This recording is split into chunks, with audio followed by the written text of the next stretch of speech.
हे बघा किती सुंदर आणि क्रिस्पी झालेले आहेत आपले ब्रेड बॉल्स। खूप सुंदर होतात आणि तुम्ही बघू शकता। तुम्हाला ब्रेड बॉल मी एक तोडून दाखवते तेव्हा सुद्धा किती छान असा क्रिस्पी त्याचा आवाज येत आहे आणि स्टफिंग ही खूप सुंदर झालेली आहे। आज आपण ब्रेड बॉल्स करणार आहोत। खूप सुंदर होतात। अनिशा's रेसिपी मराठीमध्ये आपलं मी पुन्हा एकदा मनापासून स्वागत करते। खूप सोपी रेसिपी आहे आणि तेलकटही होत नाहीत। लहान मुलांसाठी टिफिनसाठी अतिशय सुंदर, खूप वेळापर्यंत छान असे कुरकुरीत राहतात। चला तर मग आता आपण रेसिपीला स्टार्ट करूयात। तर सगळ्यात पहिल्यांदा आपण ब्रेड बॉल करण्यासाठी मी इथे 3 मीडियम साइजचे बटाटे आहेत ते उकडून घेतले होते। त्याचे 4 ते 5 शिट्ट्या कुकर मध्ये काढून ते बॉईल करून घेतलेले होते। आता हे आपण खिसणीने खिसून घेऊया आणि त्याच बरोबर आपण इथे 2 लसणाच्या पाकळ्या आहेत त्या खिसून घेतलेल्या आहेत। तुम्ही कुटून त्याची पेस्ट घेतली तरी पण चालेल। त्यानंतर बारीक चिरलेल्या 2 हिरव्या मिरच्या आणि एक मीडियम साइजचा बारीक चिरलेला मी कांदा यामध्ये टाकलेला आहे आणि थोडीशी बारीक चिरलेली कोथिंबीर, त्यासोबत 1 चमचा धना पावडर, 1 चमचा जिरे पावडर, 1 चमचा गरम मसाला आणि 2 चमचे आपण इथे काश्मीरी रेड चिली पावडर टाकलेले आहे। हे एकदा मिक्स करून घ्यायचं आणि त्यामध्ये आपण चवीनुसार मीठ टाकणार आहोत। मी इथे अर्धा चमचा मीठ टाकलेला आहे आणि व्यवस्थित असं मिक्स करून घ्यायचं आहे। तुम्ही बघू शकता। आता आपण हे व्यवस्थित मिक्स करून घेतलेलं आहे। त्यानंतर याचे मीडियम साइजचे असे बॉल करून घ्यायचे आहेत। मी इथे सगळे बॉल करून घेतलेले आहेत। तुम्ही बघू शकता 7 बॉल झालेले आहेत। त्यानंतर इथे मी ब्रेड घेतलेला आहे, जो आपला सँडविच ब्रेड असतो तोच मी इथे ब्रेड घेतलेला आहे। त्याचे साइडचे जे कडा आहेत त्या काढून घ्यायच्या आहेत, कारण त्यांनी आपण ते पुढे यूज करणार आहोत, मी तुम्हाला सांगेलच। आता कडा काढून घेतल्यानंतर हे पाण्यामध्ये फक्त दोन्ही साइडने टॅप करायचं आहे आणि एकदा क्विज करून त्यातलं पाणी काढून घ्यायचं आहे। हातावरती प्रेस करायचं आणि त्यातलं पूर्ण पाणी आहे ते काढून घ्यायचं। त्यामध्ये आपला एक स्टफिंगचा गोळा ठेवायचा आणि व्यवस्थित असं प्रेस करून हलक्या हाताने हे गोळा पूर्ण असा बांधून घ्यायचा आहे। आणि जे कडा आपण काढल्या होत्या त्या तुम्ही बघू शकता मी मिक्सर मध्ये फिरून घेतलेले आहेत।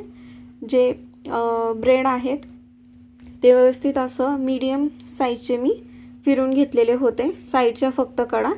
आता आपण जे बॉल्स आहेत मी ते सगळे केलेले आहेत, तुम्ही बघू शकता। ते याला कोटिंग करून घ्यायचं आहे आपण, त्यानेच खूप सुंदर असे क्रिस्पी होतात।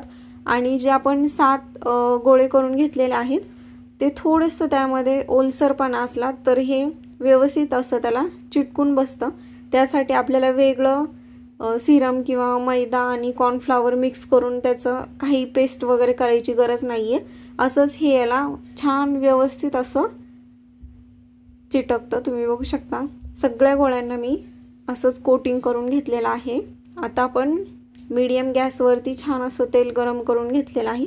खूप जास्त कडकडीतही तेल गरम करायचं नाहीये आणि खूप जास्त असं थोडंसंही स्लो गॅसवरती गॅस ठेवायचा नाहीये, मीडियम गॅस ठेवायचा। मीडियम तेल गरम करून घ्यायचं आहे।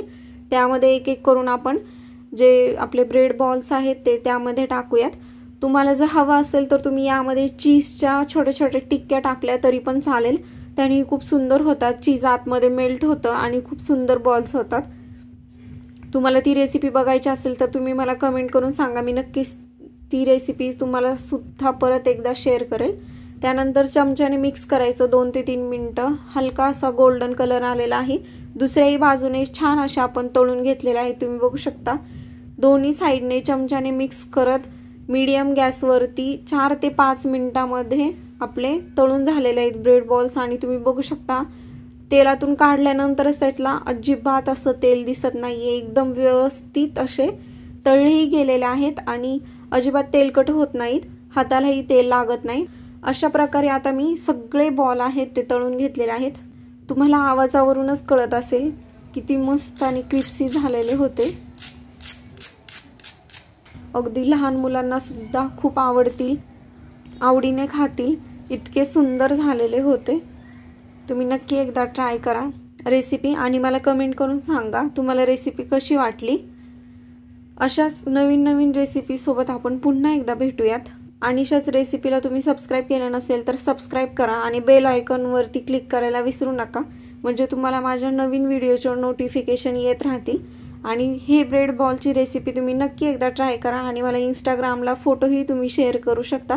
त्याची लिंक मी तुम्हाला डिस्क्रिप्शन बॉक्समध्ये देते. थँक्यू.